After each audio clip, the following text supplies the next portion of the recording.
false promises. Boring. No comment.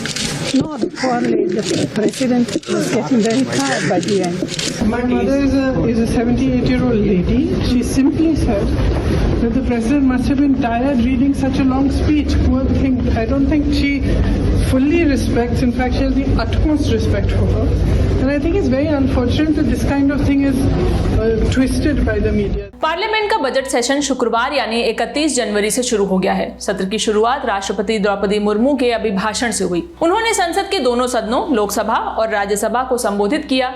अब आप सोच रहे होंगे कि वीडियो की शुरुआत में हमने आपको सोनिया गांधी और प्रियंका गांधी वाड्रा की बातें सुनाई, पर बात हम बजट की कर रहे हैं। दरअसल ये सब आपस में जुड़ा हुआ है। राष्ट्रपति द्रौपदी मुर्मू ने संसद के जॉइंट सेशन में 59 मिनट तक अभिभाषण दिया। राष्ट्रपति ने अभिभाषण की शुरुआत कुंभ हादसे में दुख व्यक्त करते हुए की। उन्होंने कहा, माननीय सदस्यों, इस वक्त महाकुंभ भी चल रहा है, वहां हुए हादसे पर दुख प्रकट करती हूं। राष्ट्रपति द्रौपदी मुर्मू ने आगे केंद्र सरकार की कई योजनाओं की तारीफ की।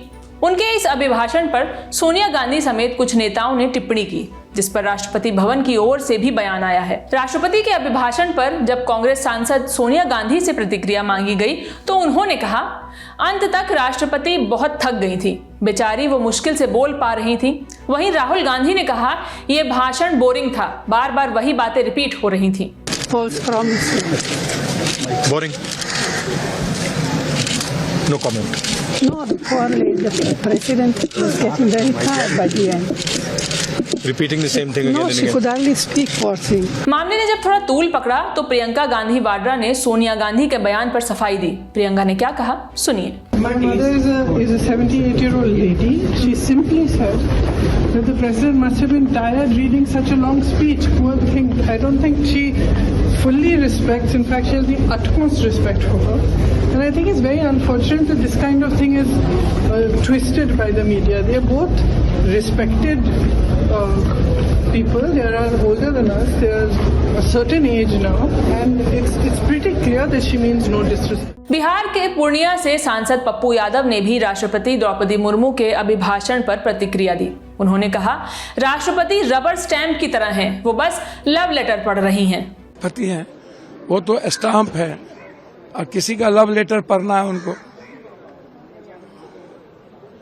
वो तो कोई मतलब ही नहीं है।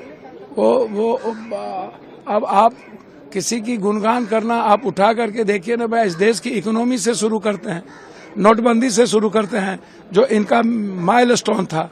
हम शुरू करते हैं ब्लैक मनी से, हम शुरू करते हैं 15 लाख रुपया से, हम शुरू करते हैं 2 करोड़ नौकरी से, हम शुरू करते हैं आयुष्मान से, जनधन योजना से, हम शुरू करते हैं MSP से, हम शुरू करते हैं मणिपुर से, हम शुरू करते हैं अग्निवीर से, हम शुरू करते हैं आरक्षण को जो खत्म किया उससे, हम शुरू करते हैं जाति जनगणना से।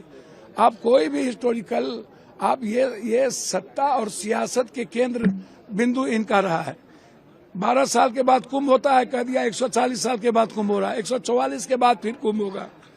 हमेशा झूठ की खेती करना और लोगों को डायलूट करना, इकोनॉमी से भटकाना, ये बात करते ही नहीं है कॉमन मैन की, मिडिल क्लास की, ये बात करते नहीं है इकोनॉमी की, आर्थिक आजादी की, रोजगार बढ़ाने की। इस मामले पर राष्ट्रपति भवन के प्रेस सेक्रेटरी अजय कुमार सिंह की ओर से जारी एक बयान में कहा गया, संसद में आज देश की माननीय राष्ट्रपति जी के द्वारा दिए गए एक भाषण को लेकर कांग्रेस पार्टी के कुछ नेताओं ने मीडिया में प्रतिक्रिया दी है। इन टिप्पणियों ने साफ तौर पर राष्ट्रपति के पद की गरिमा को ठेस पहुंचाया है और इसलिए ऐसी टिप्पणियां बिल्कुल भी स्वीकार्य नहीं है। इनमें कहा गया है कि राष्ट्रपति भाषण के अंत में बहुत थक गई थी और उन्हें बोलना मुश्किल पड़ रहा था। राष्ट्रपति भवन की ओर से जारी बयान में आगे कहा गया, राष्ट्रपति कार्यालय ये साफ करना चाहता है कि राष्ट्रपति भाषण देते हुए किसी भी समय थकी हुई नहीं थी।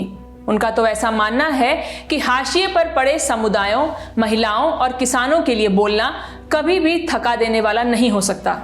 राष्ट्रपति कार्यालय का मानना है कि ऐसा हो सकता है कि राष्ट्रपति पर टिप्पणी करने वाले ये नेता हिंदी के मुहावरे और हिंदी के भाषण से परिचित नहीं हैं और इसलिए इन नेताओं ने भाषण को लेकर गलत धारणा बनाई। किसी भी मामले में ऐसी बयानबाजी खराब, दुर्भाग्यपूर्ण और पूरी तरह से नजरअंदाज करने लायक है। इस मामले पर भाजपा ने विपक्षी नेताओं की इन टिप्पणियों को संविधान का अपमान बताया है। इस मामले पर भाजपा अध्यक्ष बीजेपी नड्डा ने कहा, मैं और भाजपा का हर कार्यकर्ता भारत की राष्ट्रपति द्रौपदी मुर्मू जी के लिए सोनिया गांधी द्वारा बेचारी शब्द के इस्तेमाल की कड़ी निंदा करता हूं। वहीं केंद्रीय मंत्री अर्जुन राम मेघवाल ने कहा, भारत के संविधान के अनुसार राष्ट्रपति का पद सर्वोच्च है। ये सीधे तौर पर संविधान का अपमान है।